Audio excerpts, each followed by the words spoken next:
Faith comes by hearing the God's word.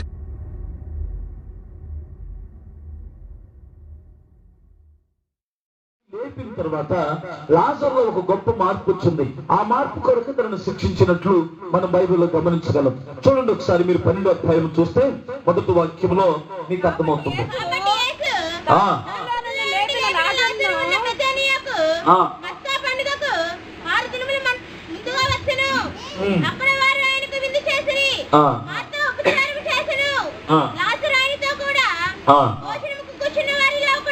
చాలు అయ్యా మంచిది దేవునికి స్తోత్రం చెప్తారు, గట్టిగా చెప్తారా? ఇప్పుడు లాజరు ఎక్కడ కూర్చున్నాడండి? యేసుతో కూడా కూర్చున్నాడు. అంతకుముందు ఎక్కడ కూర్చునేవాడు? వాళ్ళు చెప్తారా అని అందరూ వస్తున్నా ఒక అరగంట పెట్టుకుంటాను. దేవునికి స్తోత్రం చెప్తాను. ఎందుకంటే ముందు కూర్చొని నిద్రపోవడం అంత పద్ధతిగా లేదు. నిద్రపోవడం అదే మాట్లాడాను.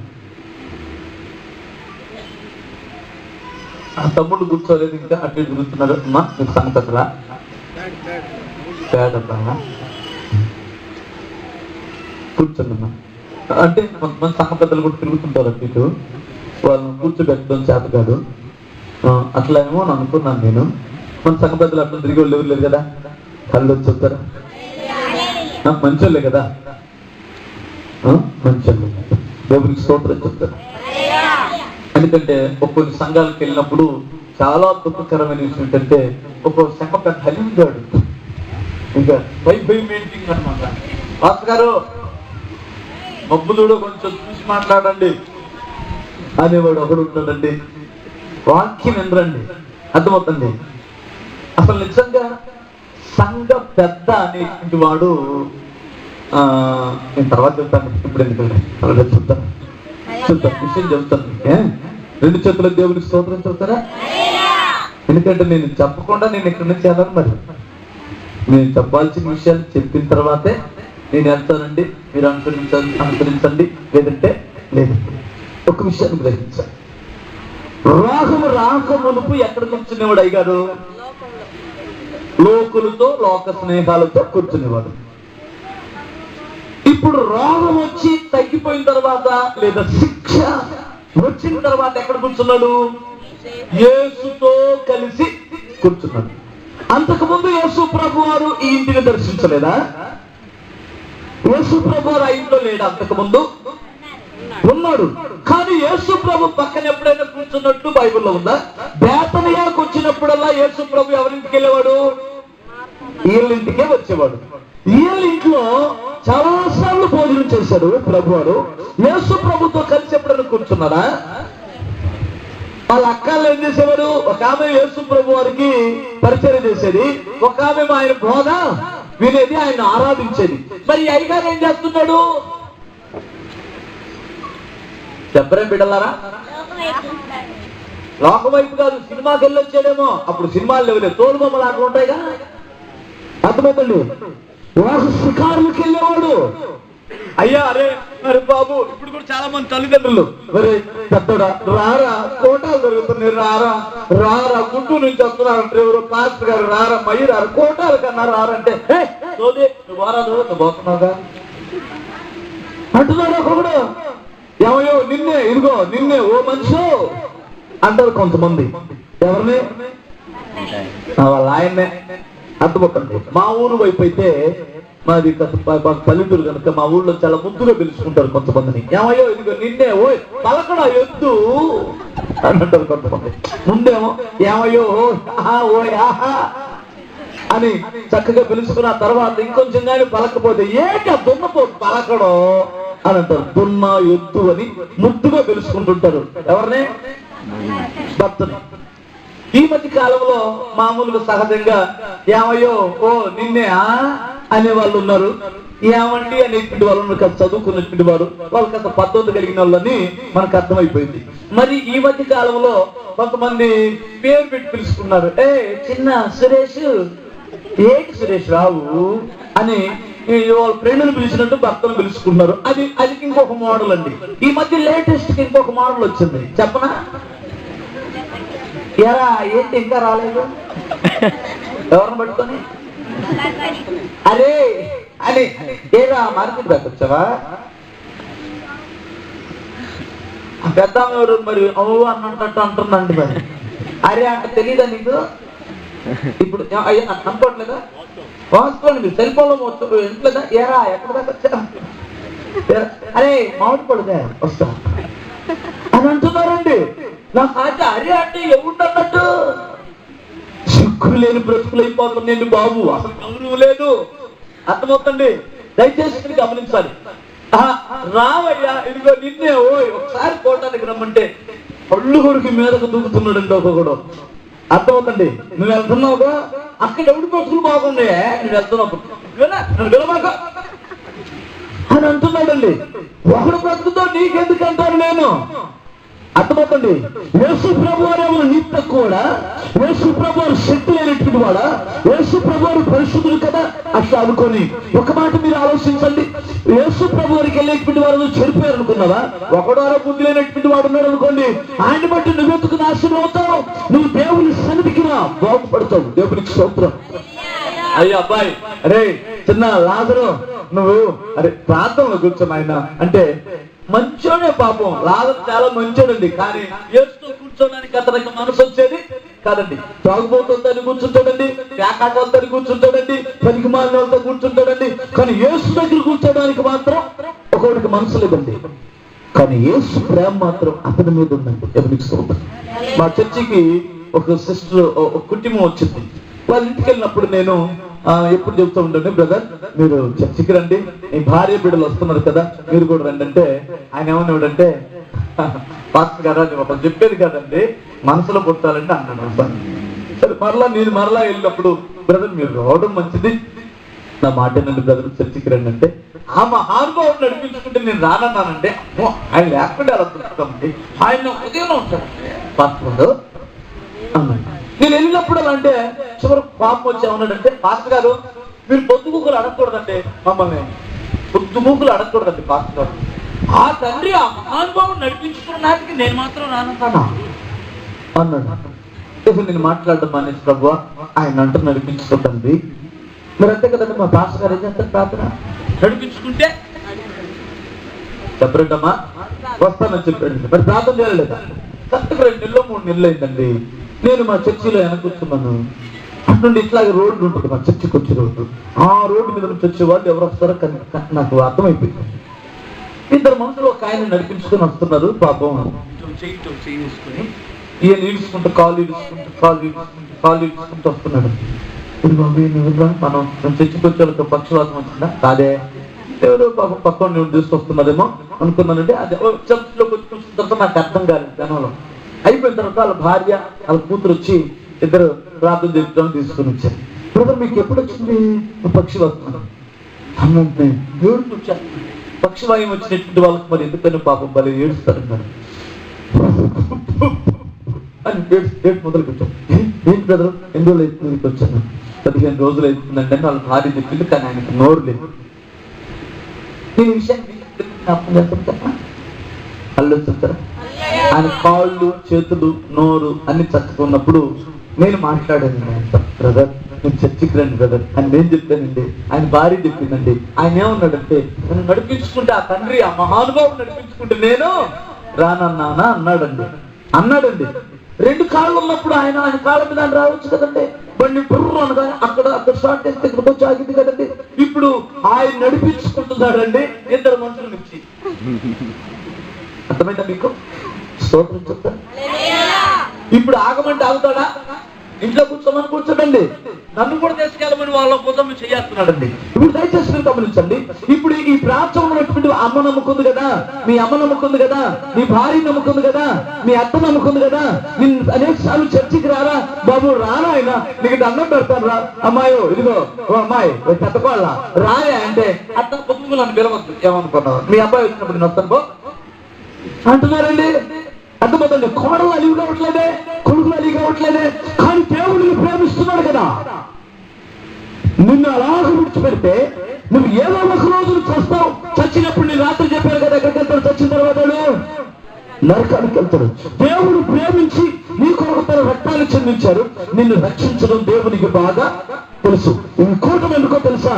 నీ కళ్ళు కాళ్ళు చక్కగా ఉన్నప్పుడు నువ్వు దేవుని మందిరానికి రావాలని అర్థమవుతుంది. దేవుని ప్రేమ నిన్ను బలవంతం చేస్తుంది కదా, దేవుడిని ప్రేమిస్తున్నాడు కదా, నువ్వు ఎవరిని ప్రేమిస్తున్నావు? అల్లుడు చూస్తారా?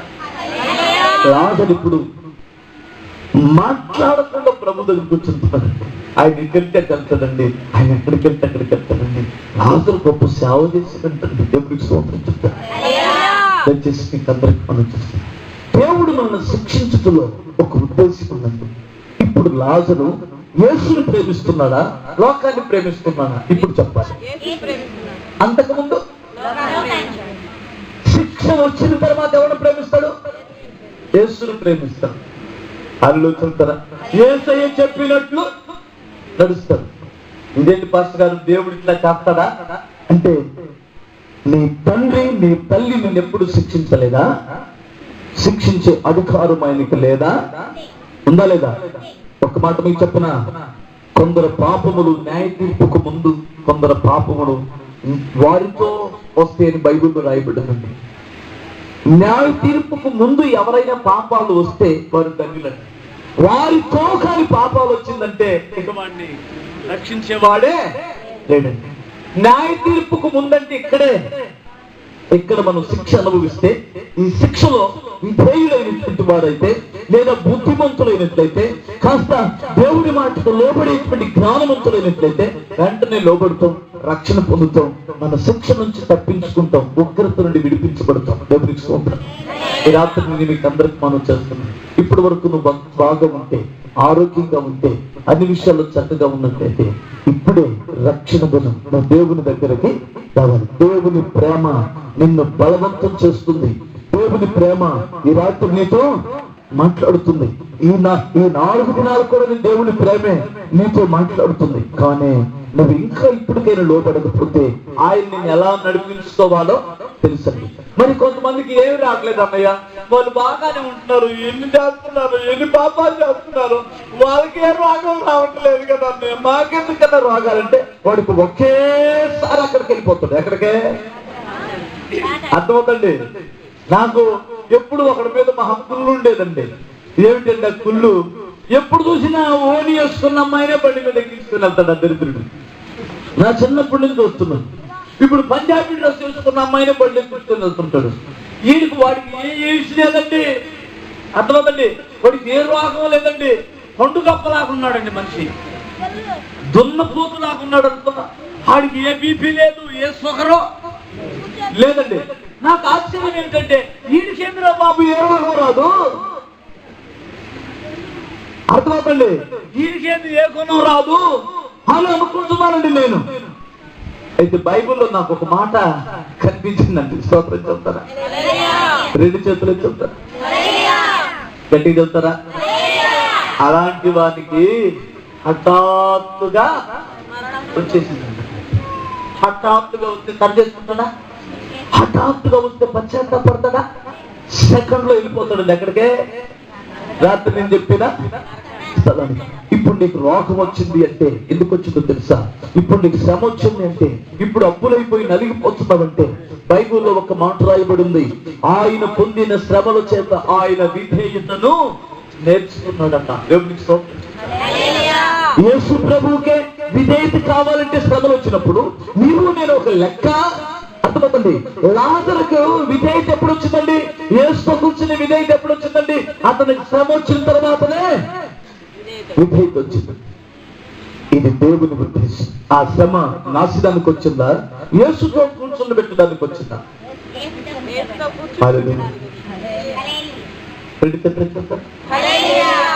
యేసుతో కూర్చుంటే యుగ యుగాలు కూర్చుంటాం, లోకంతో కూర్చుంటే అతి కొద్ది రోజుల తర్వాత నిత్య నరకంలో కూర్చుంటాం. దయచేసి ఇప్పుడైనా ఆ స్థలాన్ని విడిచిపెట్టండి. ఇంకొక మాట కూడా నేను జ్ఞాపకం చేస్తాను ఇందులో. ఏంటంటే దేవుడు ఈ కుటుంబాన్ని శిక్షించడంలో రెండో ఉద్దేశం చాలా గొప్ప దేవుడు అండి. ఆయన ఏదైనా మేలు చేస్తాడండి. ఇక్కడ ఒక మాట ఉంది, ఆ మార్త ఉపచారం చేసెను, లాజరు ఆయనతో కూడా భోజనంలో కూర్చున్న వారిలో ఒకడు. ఇక్కడ ఏముందంటే మరియా మిక్కిలి విలువ గల అత్యంత మాంసి అతడు ఒక సేరున్నర ఎత్తు తీసుకుని యేసు పాదములకు పూసి తన తల వెంట్రుకలతో ఆయన పాదములు తుడిచెను. ఆ ఇల్లు అత్తరు వాసనతో నిండింది. ఏ ఇల్లమ్మది? వాళ్ళ ఇల్లు ఏ వాసనతో నిండింది? అంతకు ముందు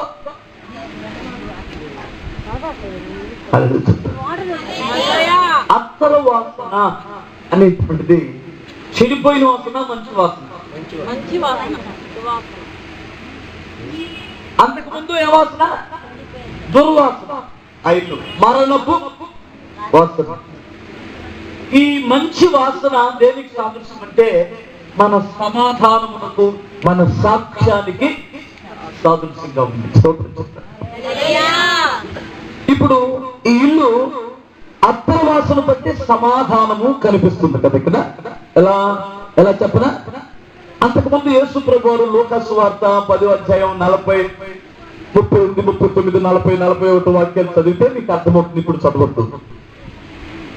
అసలు ప్రభువారు ఆ ఇంటికి వచ్చినప్పుడు మార్త ఉపచారం చేస్తుంది, మరియా ఎప్పటిలాగే యేసు పాదాల దగ్గర కూర్చుంది. లాజరు గారు ఎక్కడున్నారో తెలియదు, ఆ లోకంలో ఉన్నాడు కదా. ఇప్పుడు మార్తమ్మ పరిచయం చేస్తున్నప్పుడు మనిషి పరిగెత్తుకుంటూ లోపల నుండి వచ్చి ప్రభుతో మాట్లాడుతుంది, ప్రభువా నీకు చింత లేదా? నేను ఒక్కదాన్నే కష్టపడుతున్నాను కదా, మరీ కొంచెం పంపించవచ్చు కదా అని అడిగిందండి. అప్పుడు ప్రభు ఏమన్నారంటే, మార్తా నువ్వు అనేకమైన పనులు పెట్టుకుని తొందరపడుతున్నావు, కానీ అవసరమైనది ఒకటి. మరియా ఉత్తమమైన దాన్ని ఏర్పరుచుకుంది, అది ఆమె వద్ద నుంచి ఎవడు తీసివేయలేదు అని చెప్పాడు. ఇప్పుడు ఈ విషయాన్ని మీకు ఎందుకు జ్ఞాపకం చేస్తున్నానంటే, ఆ నిద్రపోయి ఎత్తుకుంటాను ఒకసారి ఒక పూట గుర్తు చెప్తావా? అది అమ్మా లేమ్మా తల్లి, నువ్వు రావడం వేస్ట్ కదా ఇక్కడికి, లేదా ఇంటికి వెళ్ళి నిద్రపో. హల్లు చెప్తావా? ఇంటికి వెళ్ళి పడుకోపో. మరి వెళ్ళిపోతాం. అమ్మా లేక నా మీద పాప పట్టలేదు కదా, లేనిపోయింది. ఒక్కొక్కరు నిద్ర చెప్పడం నేను నిద్రపోతున్నాను, నేను నిద్రపోతాను అని అబద్ధాలు చెబుతుంటారు. ఇల్లు ఆదాం పిల్లలండి, ఇల్లంతా నిజం ఒప్పుకోరు. ఇల్లు యేసుక్రీస్తు పిల్లలు అయితే వెంటనే ఒప్పుకుంటారు. అయ్యో నా మర్చిపోండ, నాకు నిద్ర వచ్చింది అమ్మాయ, మంచి పని చేసావు, లేపి థ్యాంక్స్ అమ్మా అని చెప్పాలి. నిద్ర లేపి వాళ్ళకి ఏం చెప్పాలి? థ్యాంక్స్ చెప్పాలి. అవును కదా? అట్లా కాదు, ఏంటి ఎంతమందిలో నిద్రపోయేదాన్ని చేస్తావే నన్ను అని ఉంటారు. యథార్థం నేర్చుకుంటే మంచిదండి. దేవునికి స్తోత్రం. ఒక్క మాట మీరు వినండి. మార్త లోపల నుంచి వచ్చిన తర్వాత మరి దగ్గరికి వచ్చి, మరియా రోజు వంకాయలు తరగవే, నేను అన్నం పొంగొచ్చింది, అన్నం చూసుకుంటాను, నువ్వు కొంచెం ఏదైనా పని చేయొచ్చు కదా అని డైరెక్ట్ గా ఎవరితో మాట్లాడచ్చు? మాతో మాట్లాడాలి. కానీ ఇప్పుడు ఎవరితో మాట్లాడుతుందేమా? ప్రభు నీకు చింత లేదా? అమ్మాయి పంపించవచ్చు కదా అంటే దాని అర్థం ఏంటి? మధ్యలో ఏం కనిపించట్లేదు, సమాధానం కనిపించట్లేదంటే మాటలు లేవు. ఇప్పుడు మీకు ఇంకా అర్థం కావాలని చెప్పనా? భార్య భర్తలు ఇద్దరు గొడవ పడ్డారు అనుకోండి, మాట్లాడుకోవట్లేదు అనుకోండి, ఇప్పుడు ఆ నీళ్లు బకెట్ లోపల పెట్టేసి అరే పెద్దడు నీళ్ళు చెప్పు అన్నది. ఆడెళ్ళి నానా మరే అమ్మ నీళ్ళు తోడిందంట, నానా నూరు ఏమైందంట అని వెళ్తాడు. స్నానం చేస్తాడు కదా, అయిపోయింది కదా, లోపలికి వచ్చి కూర్చొని పొట్ట నురుముకుంటూ, రే అమ్మాయి పెద్దమ్మాయి మా ముఖానికి కొంచెం అన్నం పెడితే తిరిగిస్తాం. కలగన్నాడంట, నోరు ఏమైందంట, లోపల ఉండామా. తిన్నోడు తింటా కూర అయిపోయింది అనుకోండి, కూర అలా అండండి. అంతకుముందు అనేవాడండి, అంతకుముందు చాలా సరదాగా చెట్టున్నాడు కూడా తినోళ్ళండి. ఇప్పుడు కొంచెం వచ్చిన తర్వాత మాయ కూర గంట అయిపోయింది, ఏం కనపడుతుంది అని అంటాడు. ఈ అమ్మాయి నాన్న కూర అయిపోయిందంటే ఏం కలగంటామా, నోరు ఏమైందంట, ఆడబెట్టి వచ్చాను తీసుకోమా అని చెప్పిందండి. అంటే ఈ ఇద్దరి మధ్యలో ఎవరు తల్లికలో? పిల్లలు. అత్తాకోడలకు తగత రావాలండి నా ద్వారా, ఇంకేముంటుందో. అవును కదా? తోడుకోడలకి ఇంటి పక్కన ఉంటారు కదా, వీళ్ళకు వస్తే ఇంకా బాగుంటుందంటే వీళ్ళ సంగతులు భలే ఉంటాయండి. ఈ కోడి అక్కడ పోయిందో దీన్ని ఒక్కరు రాకుండా ఎప్పుడు వచ్చింది. పువ్వులు ఉయ్యంగానే ఆమె విన్నదో శాఖంటేదండి.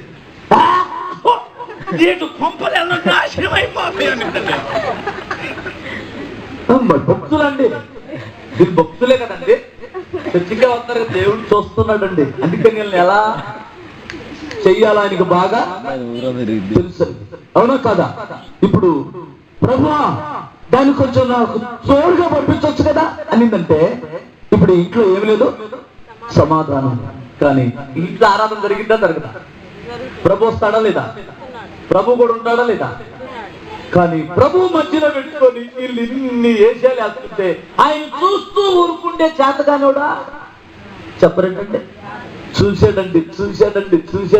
ఎవరిని కొట్టాలో వారిని లాగా ఒకరు తరవగానే మంచం పడిపోయాడు. ఎవరో లాగరు. ఇప్పుడు అక్క వెళ్ళినట్టు ఒకరు కూర్చొని మనకి ఎందుకక్క ఇన్ని శ్యామలో ఎందుకు వచ్చిందో అమ్మ ఈ శ్యామలో అమ్మా అక్క నేనేదైనా పొరపాటు మన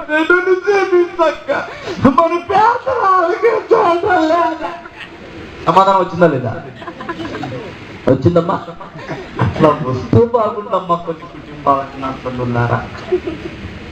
ఏంది పాస్టర్ గారు ఇంత ఘోరంగా తిడుతున్నారు అనుకుంటారా? మీరు అలా ఏడవడమైనా మంచిదే, కానీ మీరు చచ్చి నరకానికి వెళ్తే చాలా నష్టపోతారు. అప్పుడు సమాధాన పడిపోయారు కదా. ఇప్పుడు ఇక్కడ ఏం జరిగిందో చెప్పనా? మార్పు చేస్తుంది, మరీ పని మరీ చేస్తుంది. లాజరు ఎక్కడ కూర్చోవాలో అక్కడ కూర్చోండి. అంతకుముందు మార్పు చేయవలసిన పని మరీ పంపించా అనిద్దండి. అవునా కదా? అంటే ఇప్పుడు ఒక్క పని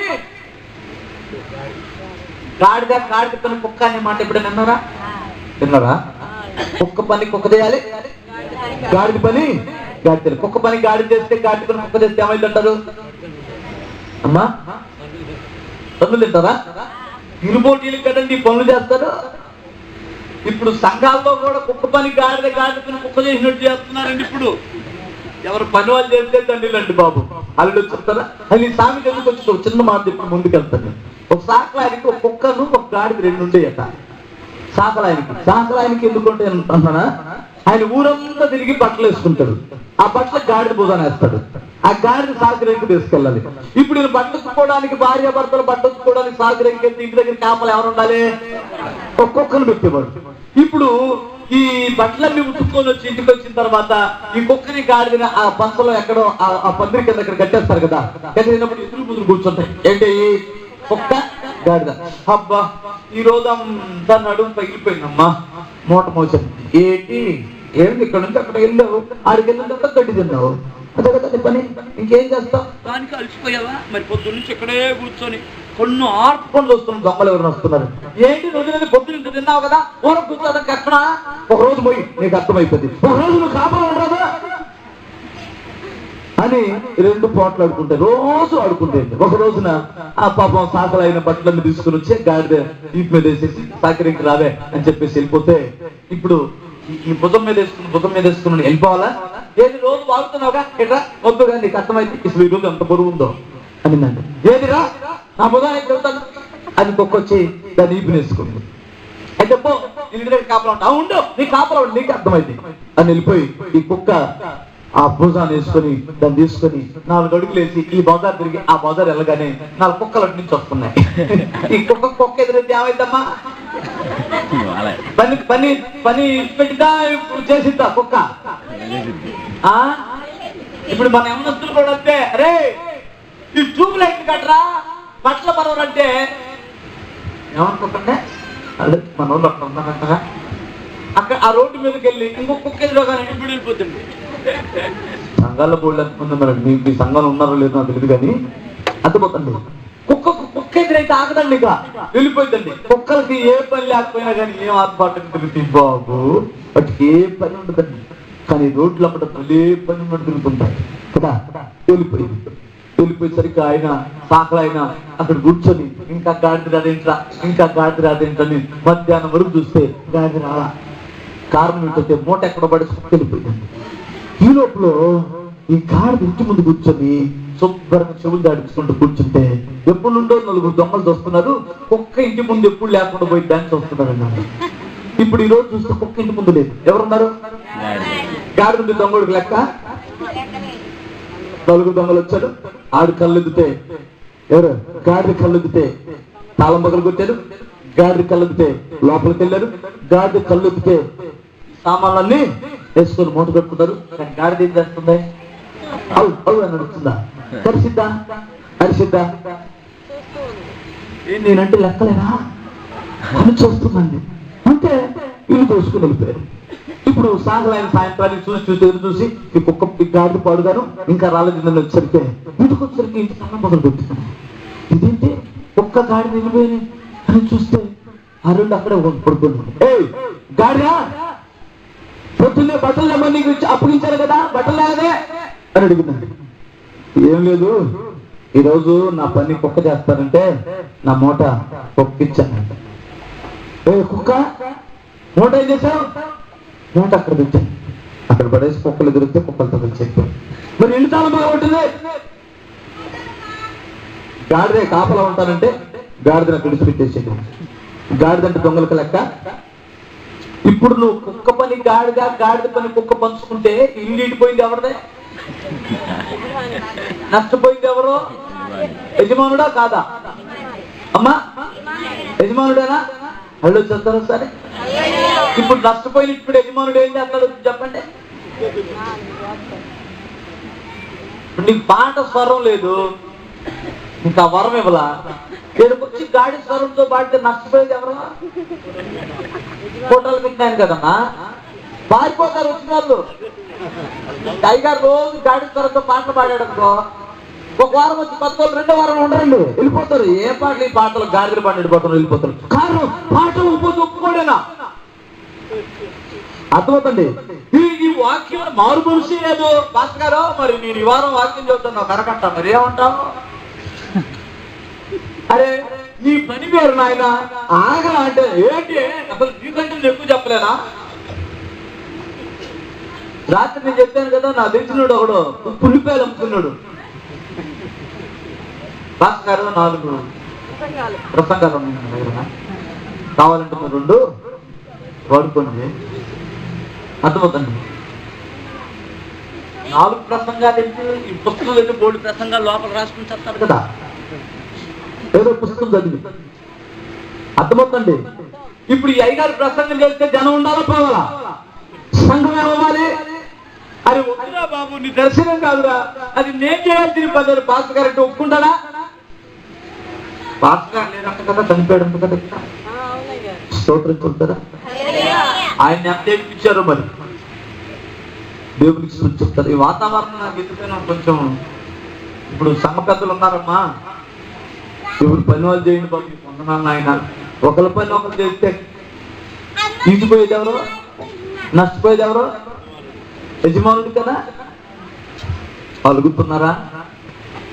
మాటలు ఉన్నాయా? ఒకరికొకరు వస్తుందా? అదే సమాధానం ఉందా? వాళ్ళు చెబుతారా? సమాధానం లేకపోతే ఎవడ పని ఎవడు చేయకపోతే, ఎవరు పాప చెప్పిన పని వాళ్ళు చేయకపోతే మూడిందా లేదా? ఎవరి చేతిలో? దేవుని చేతిలో మూడుతుంది. జాగ్రత్త. నువ్వు ఎవరైనా సరే దేవుని పనిని చెడగొడితే, దేవుని ఎవరైనా దేవుని ఇంటిని దేవుని సంఘమును చెడగొట్టి ఆలయమును పాడు చేసిన దేవుడు వానిని పాడు చేస్తారని బైబిల్ ఉంది కదా. సంఘాన్ని పాడు చేస్తే, సంఘానికి వ్యతిరేకంగా ఆలోచన చేస్తే, సంఘానికి విరోధంగా నువ్వు లేస్తే దేవుడు చూస్తూ ఊరుకుంటారా? చెప్పరేటయా? అల్లు చెప్తారా? మరి ఏం చేస్తారు మీరు? జాగ్రత్త. ఎవరి పని వాడు చెయ్యండి. ఎవరికి నీకు అప్పగించిన పనిని నీవు చెయ్యి. అది ఎంత హీనమైన పని అయినా సరే అర్థమవుతుంది. నువ్వు జాగ్రత్తగా బ్రతుకండి. చాలా మంది ఏమంటారంటండి, ఏమండి పాత్ర గారు మీకు తెలియదులేండి, ఫస్ట్ నుంచి ఉన్నోళ్ళమండి మేము, పునాది రాళ్ళం. నిజమే, ఫస్ట్ నుంచి నువ్వు ఉన్నావు, స్తంభానివే, ఇప్పుడోడు కాదు, ముదిరిపోయావు. అర్థమవుతా? నేను కాదన్నా. నువ్వు ఎక్కడ నియమించబడ్డావో అక్కడే లేకపోతే ప్రమాదం జరుగుతుంది. ఒక మాట మీకు చెప్పనా, ఇప్పుడు ఈ చర్చి పునాది వేసారా, పునాది లేకుండా కట్టారా? పిల్లర్లు వేసారా లేదంటే రాళ్ళు వేసారా? పిల్లర్స్ వేసారు. లోపలికి ఎన్ని అడుగులు పోయిందమ్మా తెలుసా నీకు? అమ్మా ఎన్ని అడుగులు పోయింది పాస్టమ్మ గారు లోపలికి? ఒక 10 అడుగులన్నా పోయిందా? 12 అడుగులా? ఆ 12 అడుగులు లోపల ఉన్నటువంటి పిల్లర్లో ఇన్ని రోజులు ఉండాలి మేము లోపలే, మేము ఎప్పుడు పైకి వచ్చే పని లేదా, అసలు మేము కనపడకూడదా, మేము పైన వీళ్ళు మాత్రమే కనపడాలండి. ఆ పిల్లర్లు మొత్తం ఒకసారి పైకి వచ్చినట్టు ఏమైందమ్మా? కూలిపడ్డ మాకెందుకో, ఎప్పుడు లోపలేనా, మేము మనుషులు కనపడద్దా అని వస్తే బాగాలేమమ్మా? పగిలిపోతాయా? పగిలిపోవడం కాదు, పగిలిపోతాయి. ఉండదు సంఘం ముక్కలు ముక్కలు అయిపోయింది అంతే. అందుకని ఒకవేళ నువ్వు కష్టపడి ఉండొచ్చు, నువ్వు పునాది రాయిగానే బ్రతుకు. దేవునికి స్తోత్రం చెప్తున్నా, నువ్వు పునాది రాయిగానే బ్రతుకు. అర్థమవుతుంది? నువ్వు అలా బ్రతుకుతూ వలన సంఘానికి నువ్వు మేలు చేసినటువంటి వాడు అవుతావు, సంఘానికి మేలు చేసినటువంటి దాని అవుతావు. నీ జీవితాన్ని జాగ్రత్తగా కాపాడుకోనండి, అప్పుడు మీరు ధన్యులు అవుతారు. దేవునికి స్తోత్రం. ఇప్పుడు దేవుడు వారిని శిక్షించడానికి 2 ఉద్దేశాలు నెరవేర్చబడినవి. ఒకటి, లాజరు ఎక్కడ కూర్చున్నాడు అంటే రక్షింపబడి నిత్య జీవములో అయిపోయింది కదా. ఇప్పుడు చక్కగా ఎవరి పని వారు చేస్తూ ఆ ఇంట్లో అంతర్వాసన, సమాధానం, సంతోషం ఆ ఇంట్లో ఉంది. శిక్షక ముందా, శిక్ష తర్వాత సరైపోయింది. శిక్ష అంతకు ముందు సరైతే చాలా దగ్గర మంది, కానీ అంత సరివడు కదా చాలా మంది. ఆయన ఎలా సరి చేయాలి ఆయనకు బాగా తెలుసు. దేవునికి స్తోత్రం. ఇంకొక మాట, చివరికి ఒక మాట చదివించేసి ముగించేస్తాను. 10వ వాక్యం చదువుతున్నాను. 12:10. అతనిని బట్టి యూదులలో అనేకులు తమ వారిని విడిచి యేసునందు విశ్వాసముంచేది. ఎతనిని బట్టి? యేసును బట్టా, లాజరును బట్టా? యేసు దగ్గరికి అనేక మంది యూదులు రావడానికి కారకుడు ఎవరు? లాజరు. ఇతనే కొంతకాలం అడ్డుబండండి, ఇప్పుడు ఇతనే అనేకులకు మార్గదర్శనం. ఇప్పుడు దేవుడు చేసే ప్రతి కార్యములో గొప్ప ప్రణాళికలు ఉంటాయి. ఇప్పుడు నిన్ను బట్టి ఎవరైనా వస్తున్నారా చర్చికి? వచ్చిన వాళ్ళని కూడా నీ బ్రతుకును బట్టి ఆగిపోతున్నారా? అన్న వెనకున్నటువంటి వారు ఒకసారి స్తోత్రం చెప్పగలరా? నా మాటలకు కోపం ఏమన్నా వస్తుందా? కోపం వస్తుందా? బాగా వస్తుందా? సువార్త చెప్పన్నా అంటే ఇదేనన్నా మాకు చెబుతున్నావు, నాకు సువార్త చెప్పడం వచ్చు, నీకు చెప్పడం వచ్చు. అర్థమవుతుంది. ముందు మన బ్రతుకులు సరైపోతే మనమే ఒక పత్రికలు అవుతాం. అన్న మా ఏరియా అనుజనుల ఏరియా అన్న, ఈ ఏరియా మారా, వాళ్ళు ఎప్పుడో మారేవుతాయి, నువ్వేనేమో అడ్డుబండ. నిన్ను బట్టి అనేకులు రాలేకపోతున్నానేమో. నీ జీవితంలో మార్పు ఏమన్నా ఉందా? ఉందంటావా? నీ పక్కింటి ఆయన అన్యుడు నీ ఇంట్లో సినిమా పాటలు వినిపిస్తున్నాయి, చర్చిలో బోధేమో సినిమాలు చూడొద్దని, మరి నువ్వేం మారావని చూస్తున్నారు పక్కింటి వాళ్ళు? మీ ఇంట్లో దెబ్బలాటలు, బూతులు, నువ్వే ఒక అడ్డుబండ. నిన్ను బట్టి ఎవరైనా దేవుడి దగ్గరికి రాగలరా? మీకందరికీ మనం బ్రతికే బ్రతుకు 3 రోజులే. ఆ 3 రోజుల్లో 1.5 కాజేసుకున్నాం. ఇంకెంత ఉంటాయి? 1.5. ఈ 1.5లో కూడా ఎందుకు మిడిసిపోతుంటాడు? ఎందుకు ఈ బుద్ధిహీనత? రోషం కలిగిన బ్రతుకుదాం, భక్తి కలిగిన రోషం, భక్తిలో రోషం. గమనిస్తుంది, రాజీ పడే బ్రతుకు బ్రతకొద్దు పాపముతో. అర్థమవుతుందా? ఒకప్పుడు సినిమాలు ఇచ్చిపెట్టిన నీవు, ఒకప్పుడు మండి నెట్టుకుంటే నీవు, ఒకప్పుడు క్రీస్తు కొరకు బ్రతికినటువంటి నీవు ఇప్పుడు ఎందుకు మంటలేదు? ఒకప్పుడు తెల్లారగట్ల 4 గంటలకు నీ ఇంట్లో స్తుతి ప్రార్థన వినిపించేది, ఇప్పుడు 6 గంటలైనా నీ ఇంట్లో స్తోత్ర ప్రార్థన లేదే? అసలు ఆ ప్రస్తావన రావట్లేదు ఏంటి? ఒకప్పుడు నీ చేతులతోనే టీవీలు తీసేసి పక్కన పెట్టావు, ఇప్పుడు మళ్ళా నీవే ఫ్లాట్ టీవీలు తెచ్చి పెట్టుకుని బిగించుకుంటున్నావు ఏంటి? ఒకప్పుడు నీ చేతులతోనే ఈ గాజులు పూసలు కొట్లను తీసేసావు, ఈ మధ్య డబ్బు వచ్చేసరికి నీ చేతులతోనే మళ్ళీ పెట్టుకొని తిరుగుతున్నావేంటి? ఏమైందంటావు చెప్పరా? ఈ బోధ మీకు నచ్చదా? స్తోత్రం చెప్తారా? 2 చేతులు చెప్తారు ఒకసారి. అన్నయ్య టీవీల్లో మరి పెద్ద పెద్ద సేవకులే మరి పెద్ద పెద్ద సేవకులు అన్ని పెట్టుకుంటున్నారు కదా అన్నయ్య అని మీరు అడుగుతారా? వాళ్ళందరూ మరి నరకంలోకి వెళ్తే నువ్వు కూడా వెళ్తావా? చెప్పమే వెళ్ళరని చెప్పగలమంటారా? స్తోత్రం చెప్తారా? టీవీలో వాళ్ళందరూ నరకానికి వెళ్తారని కాదు నేను చెబుతున్నాను. ఒక్కరితో నీకు అనవసరం. దేవుని వాక్యం ఏం చెబుతుందో దాన్ని అనుసరించండి. సజీవ యాగముగా మీ శరీరములను దేవునికి సమర్పించండి. దేవునికి స్తోత్రం చెప్తారు. లోకమును అంతటినీ రక్షించడానికే దేవుడు తన ప్రాణాన్ని కారపోసింది. ఆ పనిని ఆ బాధ్యతను అప్పగించాడు. ఇప్పుడు నువ్వు సువార్తను ప్రకటించుట కంటే నువ్వు బ్రతికి చూపించట్లోనే శక్తి ఉంది. గమనిస్తుంటాను. సువార్తను ప్రకటించడం ఇప్పుడు అన్నిటికి కూడా చేతనం. ఎందుకో తెలుసా? చాలా గుళ్ళల్లో బైబిల్ ఉంది.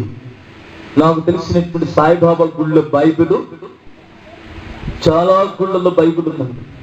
బైబిల్ ఇప్పుడు వారు కూడా చదువుతున్నారండి. ఎందుకంటే వారికి ఇష్టం వచ్చినట్లు ఉపయోగించుకోవడానికి బైబిల్ చదువుతున్నారండి.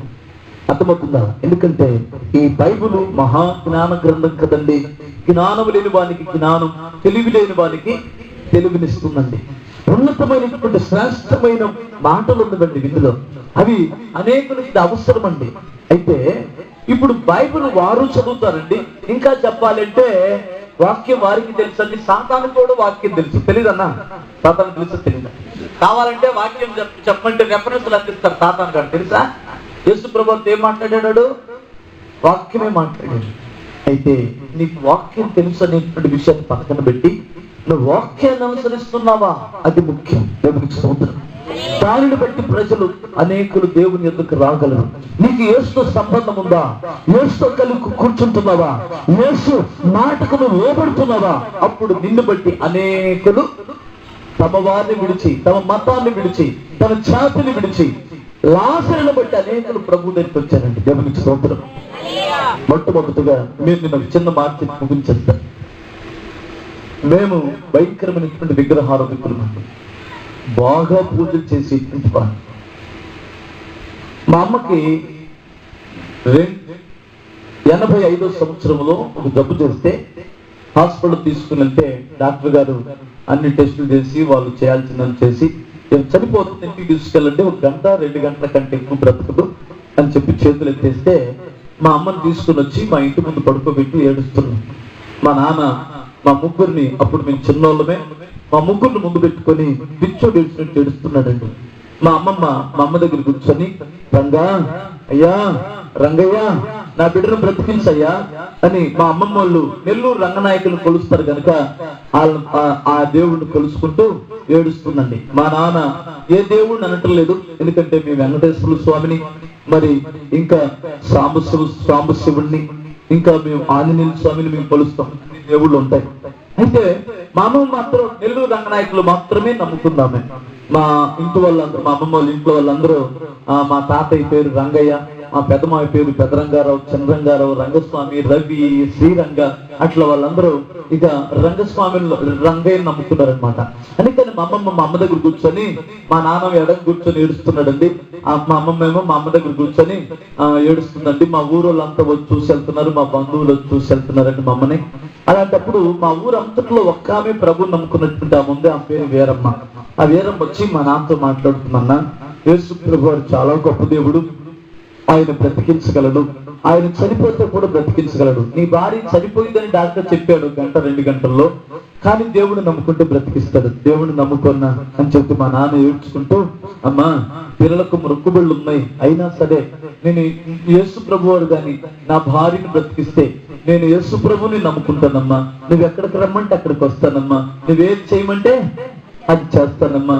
మరి ఇంట్లో పటాలన్నీ తీసేయమంటే కూడా తీసేస్తానమ్మా అని చెప్తున్నాడు మా నాన్న. ఎందుకంటే మా ఇంట్లో ఒక చుట్టిల్లు, ఆ చుట్టి నిండా మా పెద్ద పెద్ద పటాలు ఉండేవి అనమాట. అట్లా మన తీర్మానం చేసి ఏడుస్తూ ఉన్నప్పుడు మా అమ్మమ్మ దగ్గరికి మా నాన్న ఇట్లా ఏడుస్తున్నాడు కదా, అప్పుడు ఈ మాటలు వింటున్న మా అమ్మమ్మ ఏమనిందంటే, అయ్యా యేసయ్యా నువ్వు కూడా గొప్ప దేవుడివే నాయన, నువ్వు కూడా తీసేసే దేవుడివి కాదు తండ్రి, నీవును ప్రభువా యేసయ్యా నువ్వు గొప్ప దేవుడివే, సత్యంగల దేవుడివే నాయన. ప్రభువా యేసయ్యా నువ్వు, మరి నా ప్రభువా రంగయ్య, నా ప్రభు రంగయ్య, యేసయ్య రంగయ్య మీరిద్దరు ఒకటై నా బిడ్డను బ్రతికించండి నాయన, మీరు ఒకటై రండి నాయన అని ప్రార్థన చేస్తున్నాయి. అంటే మా అమ్మమ్మ ఉద్దేశం ఏంటంటే, ఎవరైనా ఒక కొత్త దేవుడు దొరికితే ఆ దేవుడికి కూడా ఒక కొబ్బరికాయ కొట్టడం, ఆయన కొండకు కూడా వెళ్ళడం, లేదా ఒక ముడుపు కట్టడం చేతనైతే అలాంటి పని కనుక ఇప్పుడు యేసయ్యని రంగయ్యను మమ్మల్ని బ్రతికించమని మా అమ్మమ్మ ప్రార్థన చేస్తుందండి. అప్పుడు ఈ వీరమ్మ గారు ఏముందంటే, అమ్మ రోసమ్మ గారు యేసయ్య రంగయ్య ఎప్పుడు ఒకటి కారమ్మా, వెలుగుకి చీకటికి సంబంధం లేనట్లే యేసయ్యకి రంగయ్యకి సంబంధాలు లేవని చెప్పిందండి. మా నాన్న మాత్రం మంచి తీర్మానం తీసుకున్నాడండి. అమ్మా ఒకవేళ యేసయ్య గారిని బ్రతికిస్తే నేను పొద్దున్నే మంగళాన్ని పిలిపించేసి నేను మా పిల్లల ముగ్గురికి గుండులు చేపిస్తానమ్మా, నా ఇంట్లో ఉన్న పటాలన్నీ తీసేస్తానమ్మా, నువ్వు ఎక్కడికి రమ్మంటే అక్కడికి వస్తానమ్మా అని ఏడుస్తున్నారండి. అలాంటప్పుడు మా ఊరోళ్ళందరికీ ఎవరికి నమ్మకం లేదు. ఏంటి ఏరమ్మటి చెప్పింది, డాక్టర్ చచ్చిపోతాడని చెప్పాడు, మనిషి మన సభలో లేదు, చచ్చిపోయిందని చెప్పింది, చచ్చిపోద్దని చెప్పారు డాక్టర్, ఎందుకు ఈ పిచ్చి మాటలు చెప్పింది అనుకుంటున్నారు. కానీ ఈ మూర ఆలోచిస్తున్న నా దేవుడు మా అమ్మని ఇది ప్రార్థన లేదంటే భయంతో కూడినప్పుడు ఏడుపో, ఈ ఏడుపును ఈ మహాదేవుడు ఆలోచించి 6 గంటల తర్వాత మమ్మల్ని వేసి కూర్చుందండి. హాలిలో చెప్తారా ఒక అద్భుతం అనమాట. ఆ దగ్గర చిన్న కొబ్బరి నుండి బాటలు తీసుకొని వచ్చి మా అమ్మ కాళ్ళు చేతులు పొట్టకు రాసి ప్రార్థన చేస్తుందంటే మమ్మల్ని వేసి కూర్చుందండి. అద్భుతం చేసేదండి మా జీవితంలో. అప్పుడు మా అమ్మ బ్రతికిందండి. ఇప్పుడు కూడా మా అమ్మ బ్రతికే ఉందండి, చచ్చిపోలేదు మా అమ్మ. దేవునికి స్తోత్రం. అయితే ఒక విషయం చెప్పనా, అప్పుడు మా బంధువుల్లో మా రక్త సంబంధుల్లో మేమొక్కరమే ప్రభువుని నమ్ముకున్నాం. మమ్మల్ని దినం వస్తే ఎవరైనా చచ్చిపోతే దినాలు చేస్తారు కదా, బట్టలు వేయించుకోవాలి కదా, నీళ్ళు చల్లించుకోవాలి కదా, అప్పుడు మమ్మల్ని వెలివేసినట్టు చూశారు మా బంధువులు.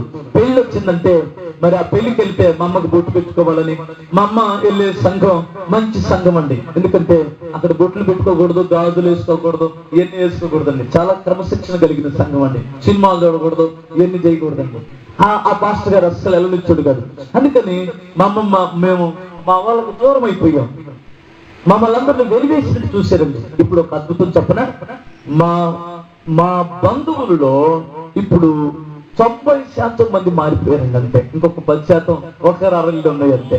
ఇప్పుడు ఎక్కడికైనా పెళ్లి అయితే ఎవరైనా చచ్చిపోతే అర్థమవుతుంది, ఇప్పుడు క్రిస్టియన్లు అయ్యారు అందరూ. ఈ 25 సంవత్సరాల్లో ఎంతమంది అంటే నేను ఒక 10% ఇప్పుడు మాకు ఆ శోధన లేదండి. మా అమ్మ తరపునోళ్ళు కానీ మా నాన్న తరపునోళ్ళు కానీ మారడానికి కారణం ఏంటంటే చెప్పనా, వాళ్ళు చెప్తారా, ఫస్ట్ ఏమో వీళ్ళు పిచ్చోళ్ళు దరిద్రులు, ఇల్లు ఆ దేవుడు నమ్ముకున్నారు, వీళ్ళు పలహారం తినరు, మన గుళ్ళుకు రారు, అజ్జేరు విద్యరు అని తిట్టారండి మమ్మల్ని. ఇప్పుడు ఏమంటారు తెలుసండి, వాళ్ళు అలా ప్రార్థనే నిప్పు లాంటి ప్రార్థన. మన ఊర్లో కూడా ఉన్నారు, ఏది పెడితే తింటారు దరిద్రులు. అర్థమైందా? అది ఆ ప్రార్థన గట్టి ప్రార్థన. ఆ ప్రార్థన ఏం ప్రార్థన? హలో అప్పుడు బట్టలు వేసుకోలేదా, బట్టలు వేపించుకున్నప్పుడేమో తిట్టారండి, అయిపోయిన తర్వాత ఏమంటారు తెలుసా, అది గట్టి ప్రార్థన. అది అట్లా నిలబడాలి. అన్ని జీనుడు అందుకనే మారారు. సూత్రం చెప్తారు, 2 చేతులు చెప్తారా. ఇప్పుడు మన వాళ్ళు ఏమంటారంటే ఆ మూమెంట్లో ఏం తింటారు కదా, కానీ పోనీలే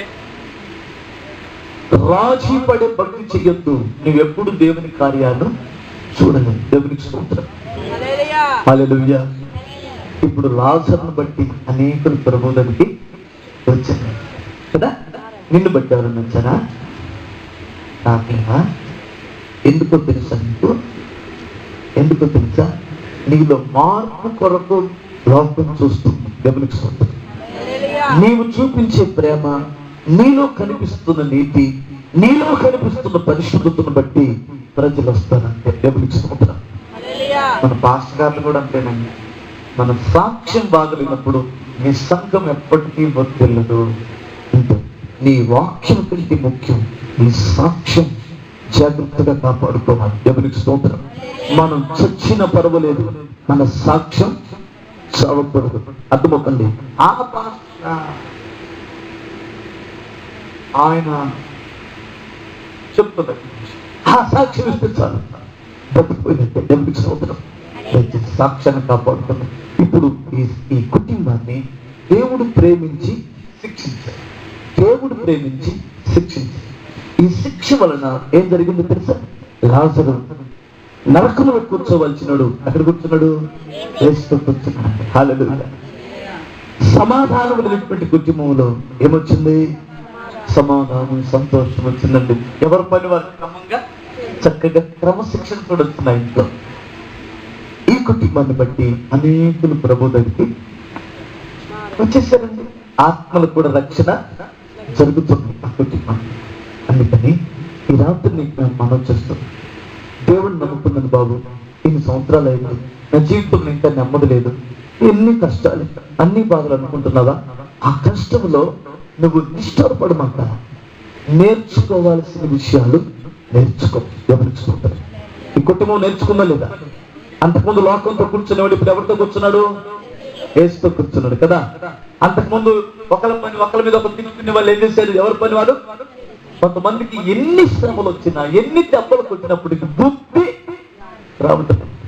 బుద్ధిమంతుడికి అర్థమవుతుంది. ఒక్క మాట చాలు కదండి, ఒక మాట. నీ జీవితంలో ఇంకా మార్పు రాదా?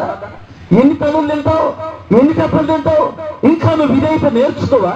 ఇప్పుడే నేర్చుకుంటే ధన్యుడు కదా. అలా నేర్చుకున్నాం. అప్పుడు నిన్ను బట్టి అనేకులు ప్రభు దగ్గరికి వస్తారు. ఈ మాటల వినికిడిలో ప్రభు ఫలింప చేయను గాక.